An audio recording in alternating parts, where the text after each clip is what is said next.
And welcome back to another episode of Philadelphia Eagles Talk with Geoff and Matt as we took another hiatus. Didn't expect to be this sort of low-key in the offseason, but it is what it is. We both have jobs. We both have other priorities.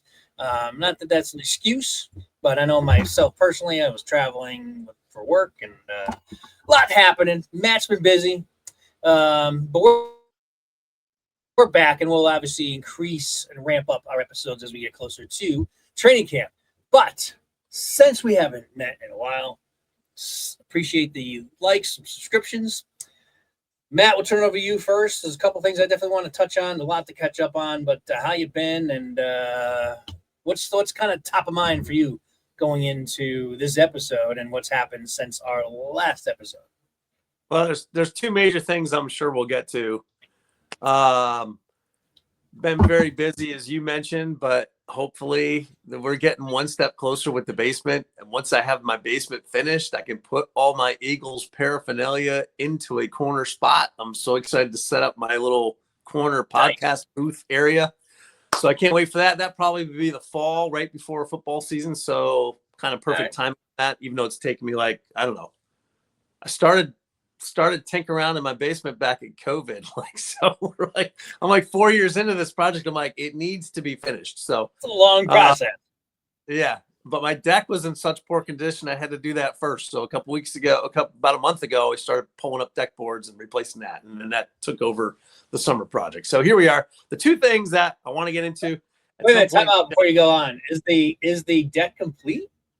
Not quite yet. I'm going to go out there today and probably finish the bottom portion. All of the lower parts should be done by the end of the day. And now we just have the big part that everyone sits in the middle of.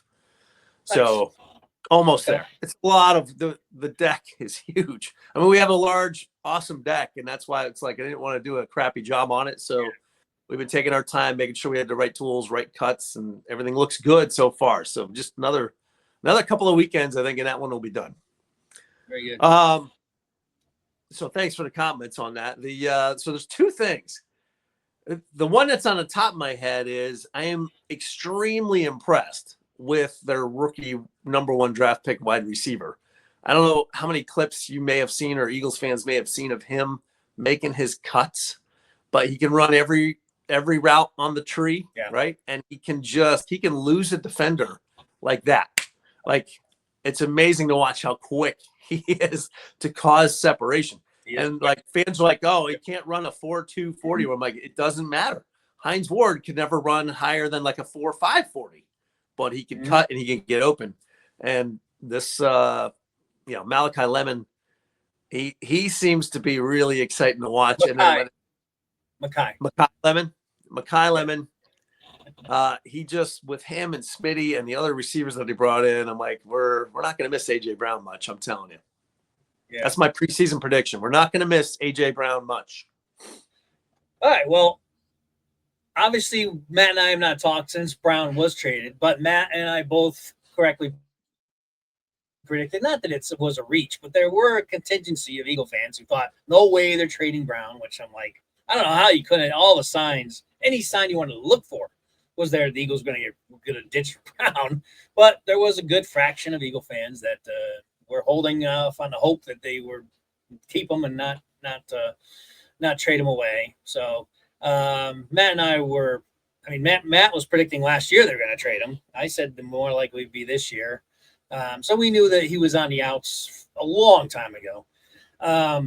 But Matt, your thoughts on Makai Lemon? The only reason why I was kind of chuckling is not only because I butcher Eagles names all the time, but before the show, I just happened to glance over and just try to get some of these, pronunciations right, so I could try to limit the amount of butchery.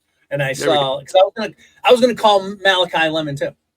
Until I looked at the name. I've called him Makai Lemon my entire life since he's been on the radar of Eagles fans. I know something happens when you hit record. Yeah, Malachi. Something happens when you hit record, and we just butchered the hell out of the name. Yeah, I'm channeling Children of the Corn here for so some reason. Yeah. So totally agree with you on the on what we've seen out of Makai, and And that is what he is. He's not a burner. He's not going to be Deshaun Jackson smoking people down the sideline, but he is a guy who can cut on a dime and get open, create his own separation. We'll see how he's going to be able to do it against the top level NFL talent, but certainly he was doing it in college. He's shown it in practice. But here's the thing. He's going to be going up against, right? At the very least, what's his face? Coop, right? And then obviously Q and even Woolen. So he's got 3 really good people covering him. Yeah. So he's going to have, my point is he's going to be able to iron sharpen iron type of thing, right? So that's he's my going to be hope. going up against some of the best in the league in practice. Yeah, I think he's going to be able to become a great football player. And I think his only delay in progress might be tied to Jalen Hurts being able to hit those passes on time, because when he breaks out, he'll have those windows of open for a few seconds, but Hurts is going to have to get that ball out on time. He can throw with accuracy, but he just needs to got to read it.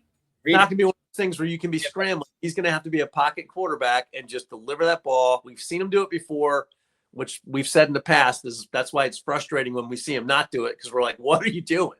You have all this talent. Just stay in there. Just stay in there and deliver the ball. So I'm excited to see where that's going to go. But I think, all of those guys have been working hard in the offseason, and it seems like the team is highly focused again on just getting back to the standard, which is amazing what can happen once you can't cut cancer out of your body, So bye, AJ. I really don't care. Have a great season in New England. But good luck. Good luck when they decide. He probably will. He probably will. That's okay. He became more of a problem, and you got to get rid of people like that. As far as AJ is concerned, again, Matt and I don't talk before these necessarily before these podcasts to get our views. This is why we just hit record and go. No idea what Matt's take is on, the loss of AJ Brown and how it's going to impact the team. I agree. I don't think that this team's going to be all that impacted by AJ Brown. Yes, will they miss his size probably in the red zone when or those those downfield 40-yard bombs that him and Hurts obviously had some pretty good chemistry on. Those one-handed, one-armed catches. Yeah, we're going to miss that from time to time, but is it going to be an overall major impact that I think the Eagles going to have to compensate for? I just don't. And, we got a new offense in here. Who knows how AJ would even perform in this type of offense as well, because it's a different style. Not a knock against AJ. He's obviously talented. I think he's going to have a big year in New England because he's going to get the ball over there. They're bringing him in there to throw him the ball. And so, yeah, could he put up 1,400 yards, 1,500 yards, and 10 touchdowns? Yeah, wouldn't surprise anybody. But in this team, in this culture, and his attitude, like Matt said, cut the cancer out. And I agree with the Eagles doing that. And we got a guy, Mekhi Lemon, who can't expect him to be A.J. Brown, different type receivers. So, Devontae Smith will be our downfield guy. He's already proven he could do that. And, I agree with Matt 1,000% on that point. Now, we could be wrong. We'll see if we're 7 games in and can't move the ball and can't get a first down, and if all that kind of thing's happening, then yeah, that is a different story. And I think a lot of it is going to come down on Hurts and his ability to, once again, learn a new offense. But not only just a new offense this time, not an offense that's catered to him. They're not necessarily catering to Hurts in this offense. This is one that Hurts has got to cater to and learn and figure out. And, especially with a guy like Mekhi Lemon, and we talked about this as a criticism of Hurts in the past, both Matt and I, is Hurts' lack of ability to lead the receivers.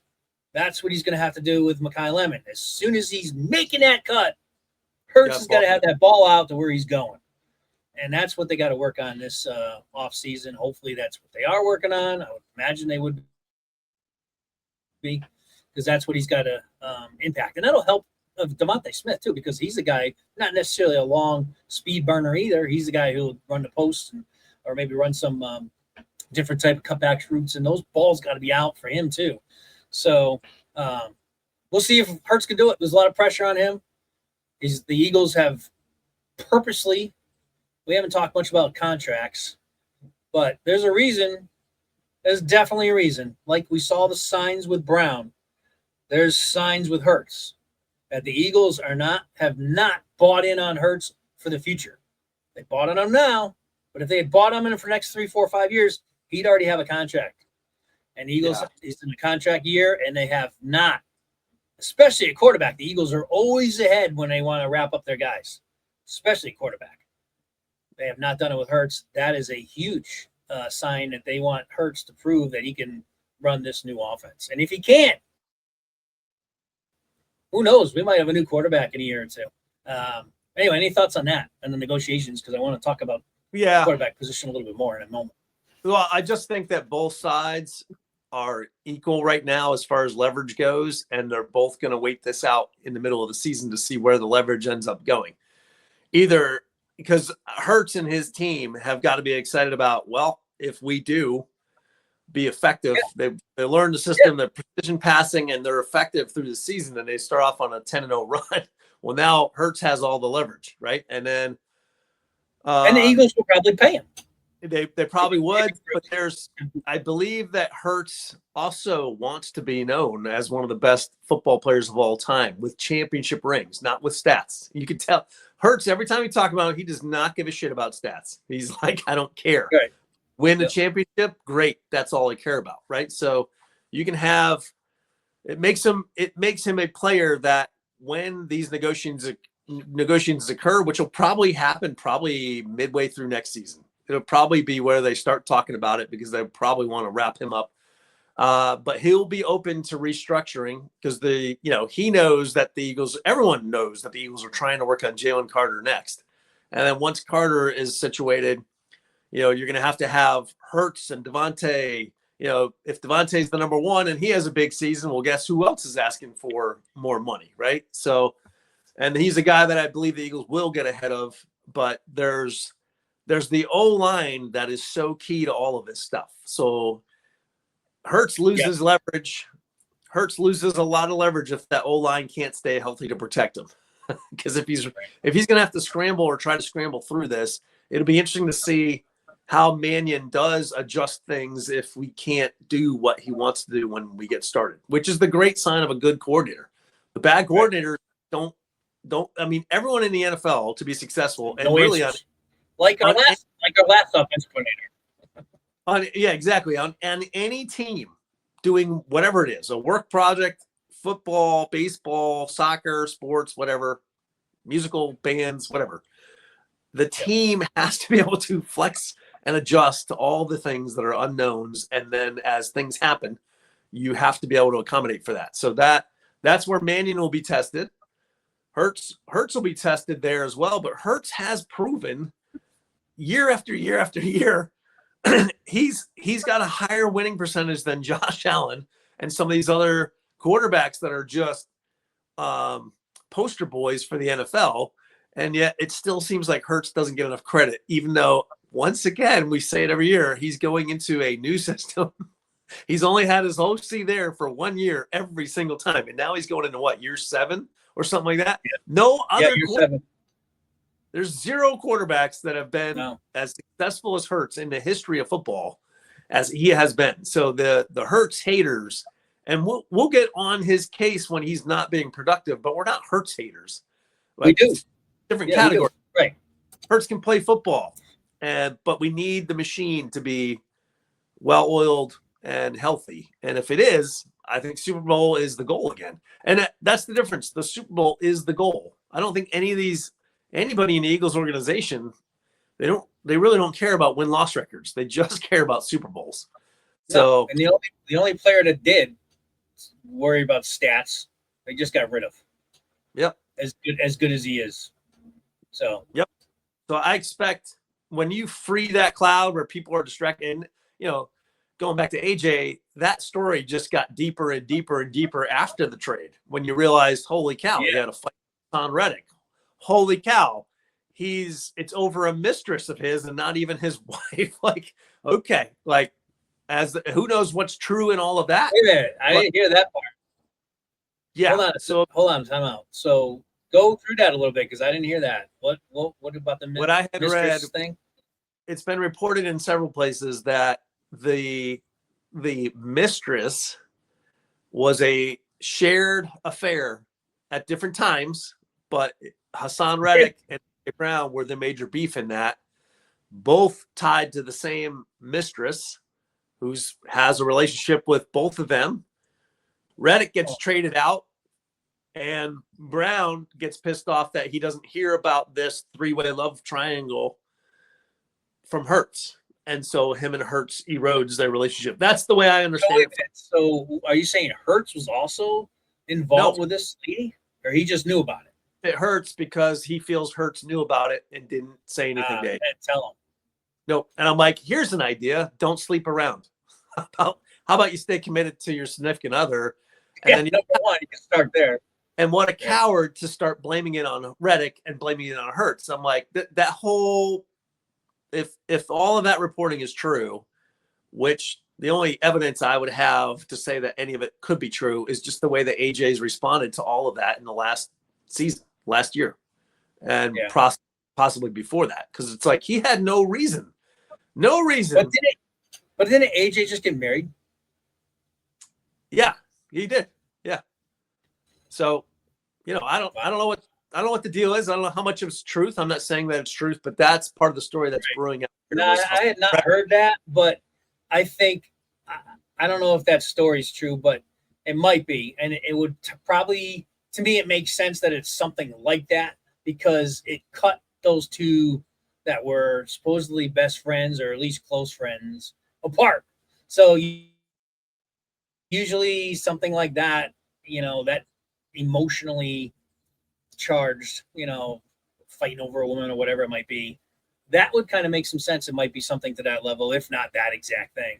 I had not heard that, but that's interesting because you did get more pieces of information, not necessarily like specifics, like what you just pointed out, that there was definitely something that they just suddenly weren't friends anymore. So it was nonsensical up until I heard that story. I'm like, oh, well, that sounds plausible. Yeah. No, it's true, right. But else makes sense.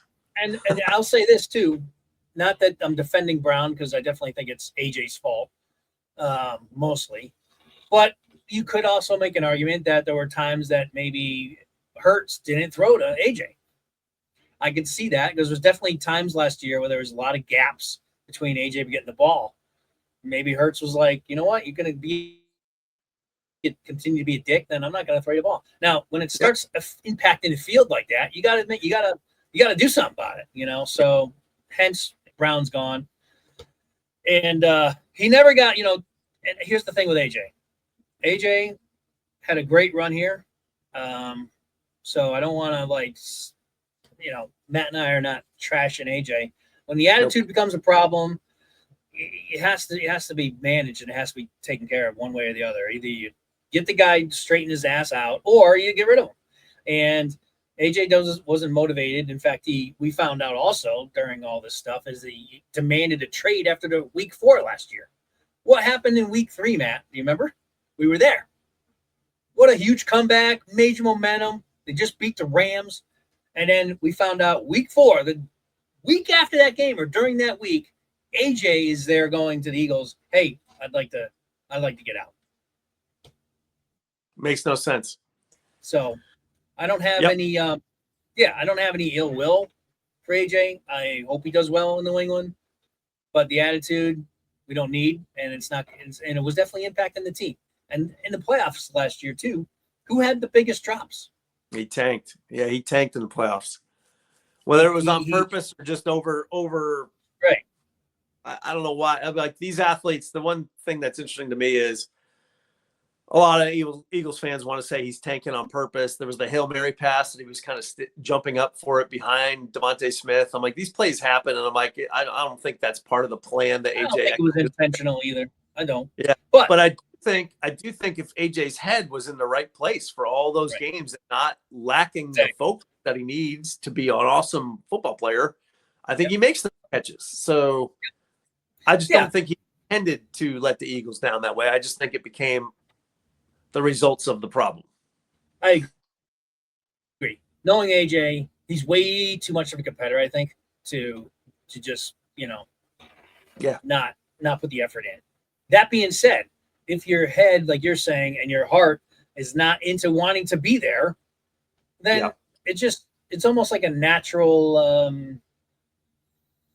causation. And you don't Nick Sirianni people can criticize him all they want, but he really does strike me as a player's coach first. He doesn't like confrontation with his players. He does have a good communication chain with them.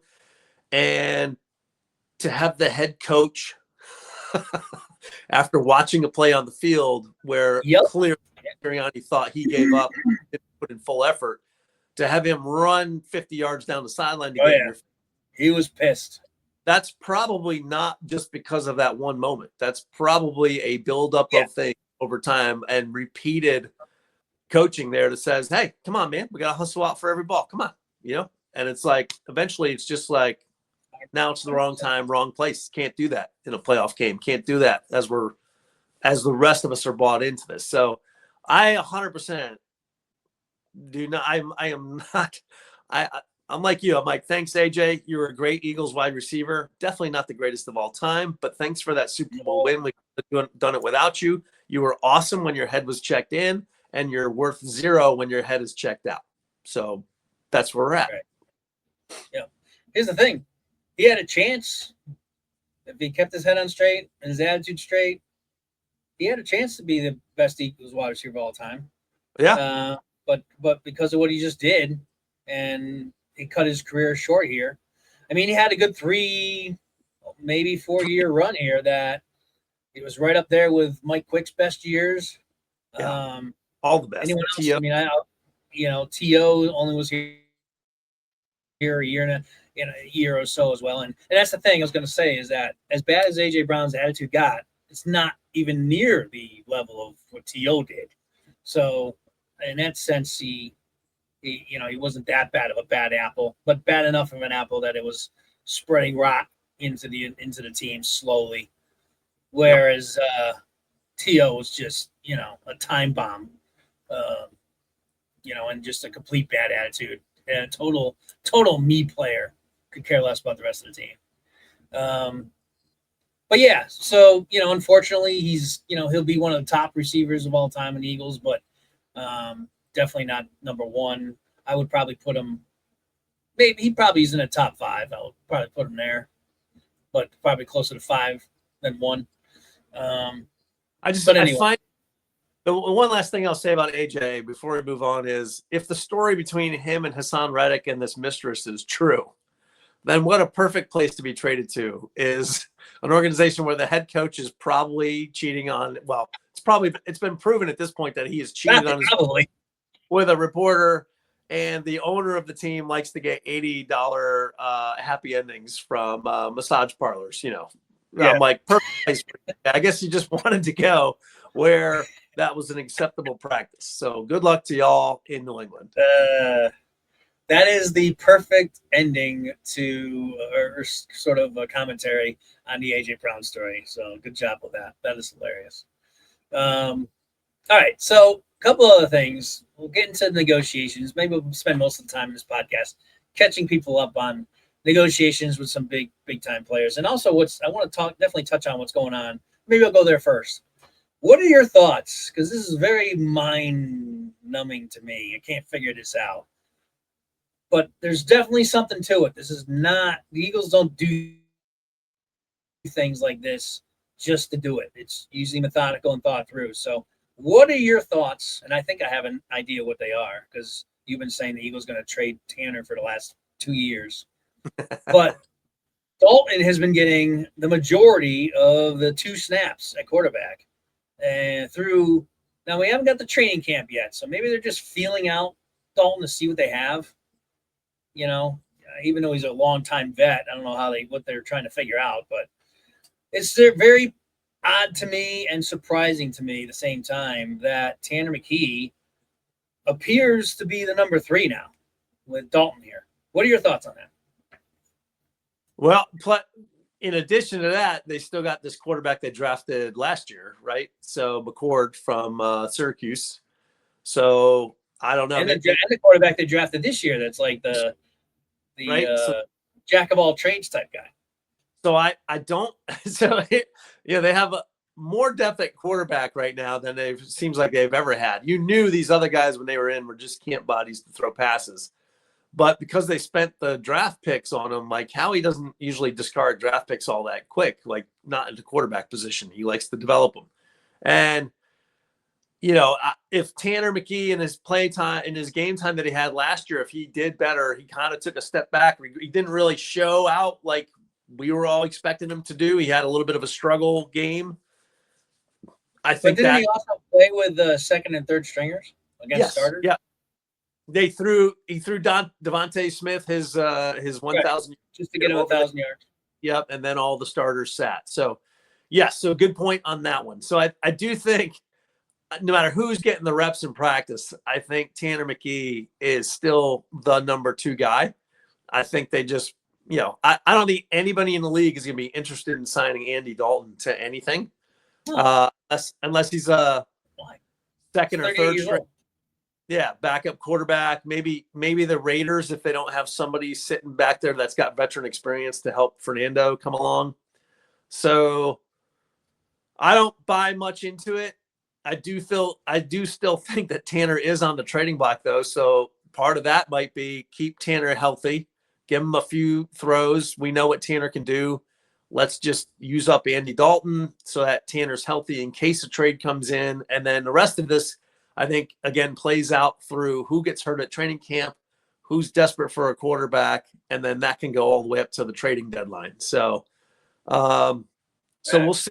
We'll see. I still think if you look talent-wise on what they've got on the roster, Tanner's clearly the number 2 as far as ceiling goes and what he can do. I don't think there's an Eagles fan in the world that would rather see Andy Dalton play over Tanner McKee if McKee's on the roster.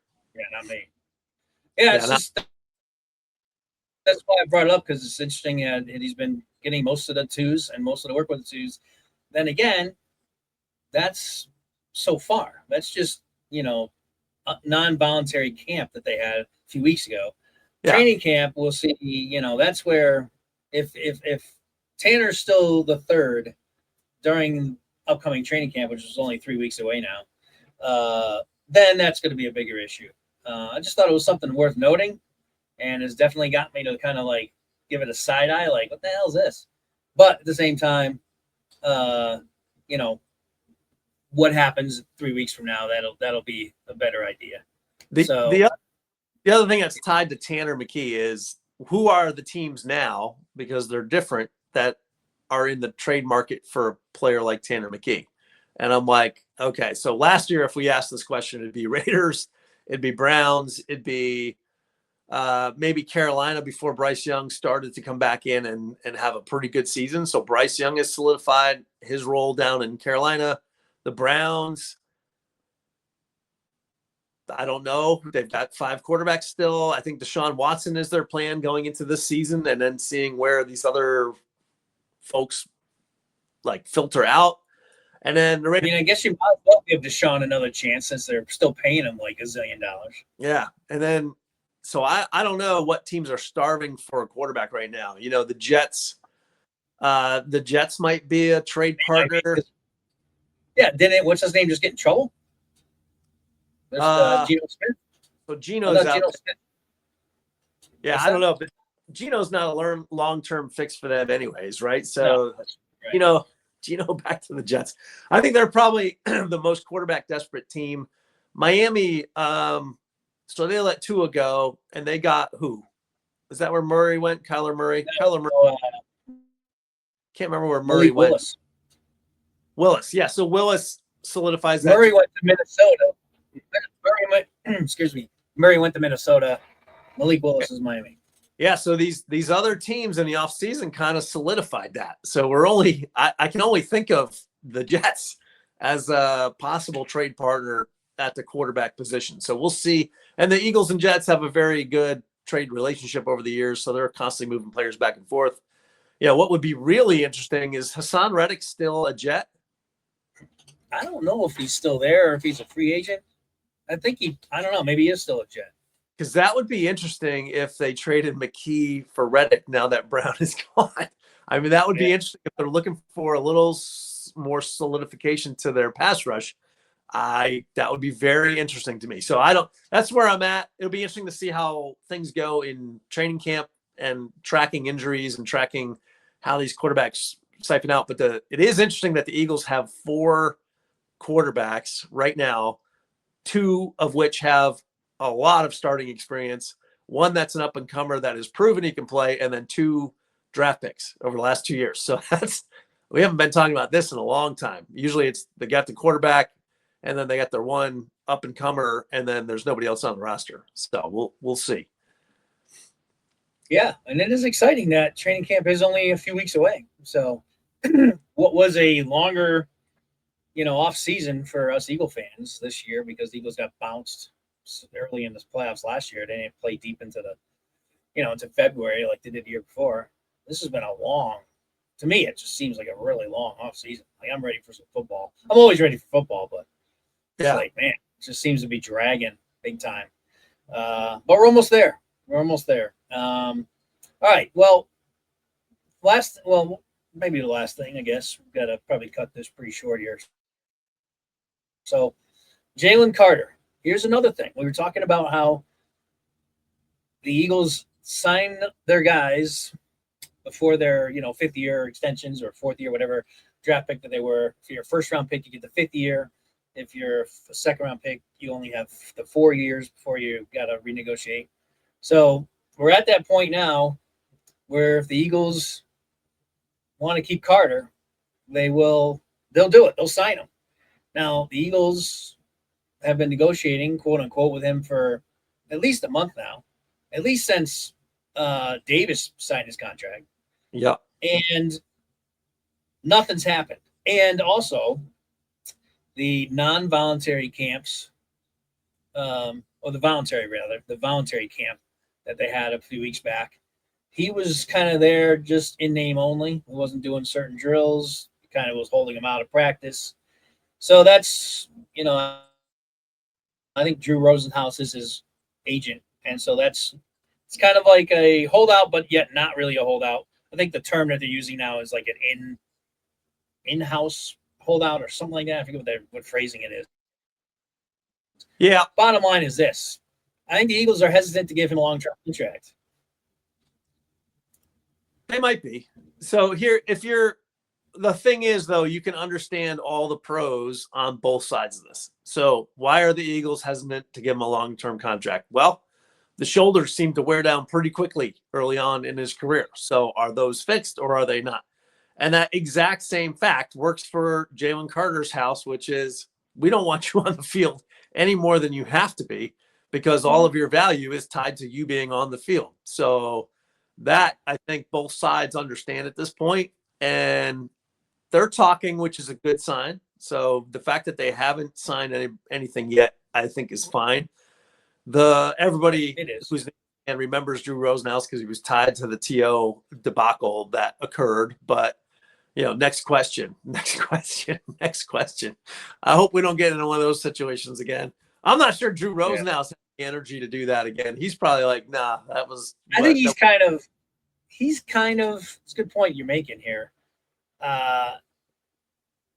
You haven't heard much about him. He's more of, I think he's tamed down a little bit from his earlier days. He's a much smarter agent. Yeah. So I think both sides are just playing this smartly. Everyone knows on that team, everybody on the Eagles in the NFL knows that Jalen Carter is the top beast on that line, even though Jordan Davis had this amazing, awesome season and was well rewarded for it. That line goes because of Carter. I mean, he's the guy that He's whether he's being double teamed, he frees up other guys, or he's the one that's just And if blown up plays, it's usually him. Yeah, the Eagles want. I think everyone wants the same thing. I don't think Carter is a. Every time I've heard Carter speak, he does seem like a team player. Even though he loses his cool out there and stuff, it's always defending his team. Like, we're not going to shove us around. He does stupid things sometimes, but he's never this guy got that or that guy got this. He has said ever since they drafted him that he's trying to make up for his mistake that he made with the automobile and the manslaughter charge, right, for racing. And I'm like, and he was not the driver. Not that I'm trying to, but he was not driving the car. Was not driving, and that's why he's not, being pursued on this anymore. Right. But at the same time, I think he knew how close that came to ruining his whole career. And he does strike me as a team player. He is always talking. When they lose, he's been accountable for his mistakes. He doesn't try to avoid it, doesn't try to blame it. He does say, that's on me. I got to be better. And I think all parties involved there want this Jordan Davis, Jalen Carter for at least 3 or 4 more years to see if they can just dominate. And that's the key to their line. They're a little weak on the edges now with the pass rush. So I think Jalen Carter knows that the Eagles need him. I think the Eagles know that they need Jalen Carter. And I think attitude-wise, everything has been good and the communication's been there. So I think this is one of those things that are probably just going to work itself out. I don't think he's going to be sitting out in July. Maybe he will be, but I would understand why. And the Eagles have to be prepared for that. That's all. They just have to be prepared. But at the same time, though, the more impact I think is going to come from Ojomo, because you've got Jalen Carter, the big dog, but you got Ojomo, who's definitely a quality starter and who can impact games. And he's the one that's going to be lost in this translation. If they don't play Carter right, they should play Ojomo right. Well, but while they're trying to play Carter, maybe not. Ojomo might fly the coop. So I don't know. That one will be interesting to see play out before we get to September. Yeah, interesting thoughts. As far as the contract, it could go either way. I don't know. I think his agent, Drew, even though he said he's been tame, I think he wants to set the market on the defensive tackle with Jalen's contract. So I think the Eagles will pay him, but I think the Eagles need to see more. How I kind of foresee this is I don't think they're going to sign him. I don't think he'll be signed before the season starts. So how's that going to go? Does Jalen, and Drew sit out or cause an issue because he doesn't get this contract? He's under contract for 2 years, this year and next year. The Eagles have control. So it's not just this is like the final year. So to me, I think both sides should agree, hey, we don't want to lose you from the Eagles standpoint. We want to keep you here, but between the injuries you had last year where you literally couldn't push off and had to play injured the whole season, and we saw what a huge drop it was. All you got to do is look at the Bears game when he was like manhandled because he just couldn't push off. Apparently he's, had that surgery or that plasma thing done, and he's working out and looks good. But I think the Eagles, from their perspective, they probably want to see how he is. And I can't blame him for that. When you want to dish out $40+ million a season for him, which is probably what it's going to take, at least 35 to 40 range, I'd imagine, based on some of these recent contracts, like the guy in the Titans guy, Simmons. He just I think he's making like $37 million a season or something like that. He's a good player. Yeah, he's really good and much more established than Carter. So, and hopefully Drew and Jalen's size, that they're confident enough to be like, you know what? Yeah, I feel good. I'm healthy. Let me go out and show you what I can do again. And I think if that happens, that's the kind of ideal scenario. Then they get together and they negotiate next year, next offseason, or during later this season or whatever. So hopefully it goes that way. Hopefully it goes that direction. If both sides of that equation stay fair and have some integrity in their negotiations, they're going to work it out. If one side or the other gets a little bit too staunchly, I don't know, dug in for ridiculous reasons, then it won't go well. Yeah. And that may sound like the John Madden comment of the year, like, oh, the team that wins scores more points. Yeah, I get it, but and that's the way it's going to go. I think the Eagles want Jalen Carter. I think Jalen Carter wants to stay an Eagle. I think he's excited about playing for a few more years with Jordan Davis, and I think he likes the defensive system that's there under Vic. So, and there's no way he doesn't feel appreciated by the Eagles organization. So unless Drew starts turning that against, then everything will work out. Yep. Now, here's the curveball throw into the whole mix from Howie Roseman's perspective. Okay. Say that Drew and Jalen are asking for the moon for a contract and making demands. You know, some of the things that we're just talking about. If you're Howie, you got to be like, what can I get for Jalen if I was to trade him? And he could get a boatload for a guy who's 25 years old, not even in his prime yet, the huge priority position in defensive tackle. He'd have people lining up, teams lining up, and probably willing to give up 1, maybe 2 first-round picks for him, something like that. Anyway, it'll be a substantial haul. And if you're Howie, you know you have a Jomo. Yeah.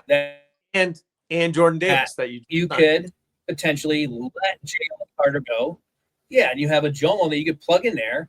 Obviously, you have to pay a Jomo more too, because he at that point have to earn that new contract, but it wouldn't be near as much you have to pay Jalen Carter. Yep. And then if you're Howie, this is the bigger picture with Howie. Howie knows, and we've known, one reason why they got rid of A.J. Brown, and that's why I thought that they were going to get rid of him, because of the contract thing as well, the money that's tied up, where you need to pay Cooper, Q, and, you know, some of these other guys that are going to be coming up within the next year or two, which we've talked about for a while. So if you're Howie, and you're like, man, how am I going to pay freaking Cooper and Q? Q's probably going to be the highest paid corner in the league. He's up. And he's earned that.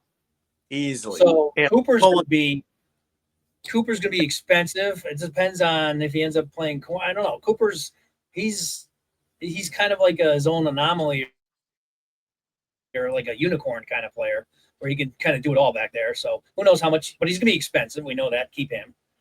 And so Rick if you're Howie, Rick then, Rollins. I don't know. Like, I don't know if they can afford him. Like, if he has a great year. Right. What's that? Well, just the fact that he's on a 1-year deal. So they're going to have to reconsider him too, depending on how things shake up. So there's a lot to think. And you're right. If value is value. So if they got a Myles Garrett looking type trade offer for Jalen Carter, then I could see the Eagles moving on from that. But there's no way how he's going to move on from that and not get the value for having drafted Jalen Carter. And that's where for sure. Carter, if Carter leaves, Eagles fans should remember how he's not letting them walk out the door no matter what. There will be compensation for that. So it'll be interesting. And then as Eagle fans, you may have to potentially be like, you know what, do we let Carter go because they're having this contract dispute and it gets ugly, knowing that, okay, if we do let Carter go, then we can pretty much almost guarantee that Q and Cooper will be here for the next 5-6 years. Yeah. Whereas if they sign Carter this big ass contract, which they're more than likely to do, they may not be able to keep Cooper and Q. May not. Or whoever else is the next one. Because this is getting super expensive suddenly. And then you got Hurts. We haven't, again, back to Hurts. You still got to pay him if he's going to be here. He's going to be $50 million quarterback. Yeah, but I think Hurts is going to be one of those guys that restructures constantly. I think Hurts knows where his place is in Philly, and I think he is a guy that will be looking forward to restructuring as long as it's fair. But it's still going to be a big contract. So your point, maybe it's not $50 million that Mahomes and Burrow are getting, but maybe it's $45 million. I think he's making $40 million now, or 35 or whatever. So all they got to do is toss 15 to 20 to 30 million up front with a signing bonus for that stuff, and we're good. Still a lot. It's a lot, but anyway, there's just a lot to think about and how it's all going to fit together. Hopefully, I know Howie probably wants to get. I don't think the Eagles want to set the market with Jalen Carter unless they wait a year and he has a dominant season. Then they'll do it. I don't think they'll even bat an eye. But if he has a mediocre season again, and it comes to contract talks, I still think the Eagles would probably want to keep him, but they're not going to pay him top. No. They're not going to pay him and set in the market. So here's the other thing. Then you got to figure out what to do. The icing on the top of this cake is the fact that if you go back through the last 5 or 6 years of Eagles drafting defensive tackles, they're knocking it so far out of the park. Like, it doesn't matter if they take them in the first round, like Jordan Davis or Jalen Carter, or later with Milton Williams and Ojomo. They are finding guys that can play defensive tackle, which is a little bit of a security blanket, depending on how all this stuff plays out. So nothing to worry about. That's a great point. And if I were Howie, I don't budge. Not this year. I'll budge next year. But this year, 2 years out, I don't budge.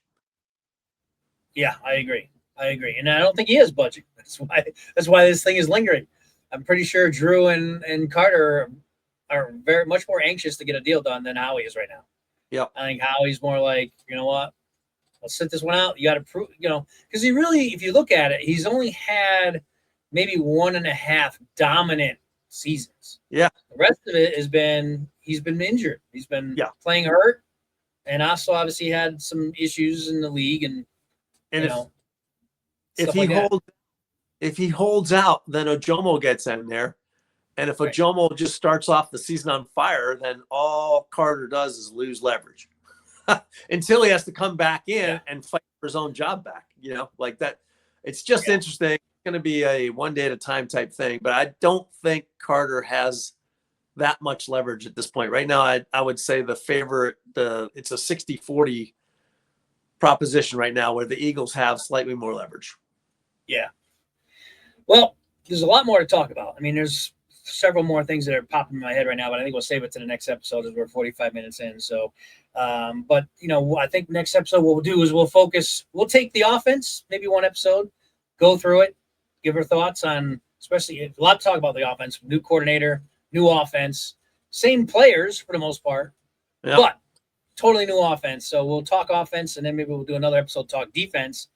And then by then, we'll be right at training camp. So there'll be a lot to talk about then. So more to come, and I promise you that the episodes will be more frequent as we move forward. So as we get closer to the training camp. So that's probably what's lined up here for the next couple episodes. We'll tackle the offense, tackle the defense, and then training camp opens, and we can catch up there. So, Matt, any final thoughts before we end the show?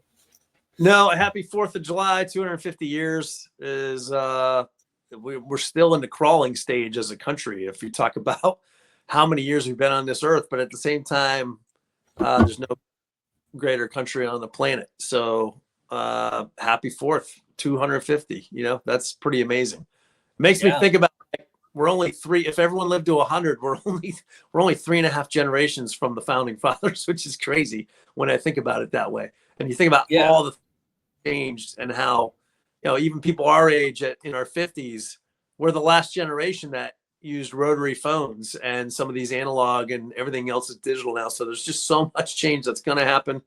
In another 50 years, when we're celebrating the 300th anniversary, we might be having astronauts on Mars, celebrating from there. Like, it's crazy how fast things evolve, but thank God our country's still here.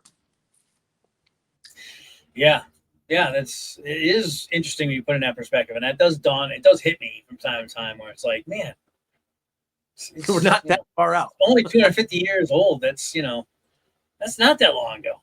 Especially as you get older, you just appreciate time more, and man, you're like, that's not that long ago. Like you said, 3 generations ago plus. Very interesting. So happy 250th to the country, and to everyone out there. Hopefully everyone's safe. I know me personally here in Connecticut, we had our own Mother Nature had its own fireworks. We had major severe thunderstorms go through and take down a bunch of trees in town. Fortunately, I have power, or else we wouldn't have this episode either. But anyway, so a lot more to talk about with the Eagles. So stick with us. Make sure you like and subscribe, share, and we'll be back next week, and we'll talk offense or defense. I don't know. Maybe we'll flip a coin, but one or the other, and do a deeper dive into what our thoughts are. All right. Till then, fly, Eagles, fly. Matt, take us out. Go birds. All right, see you next time.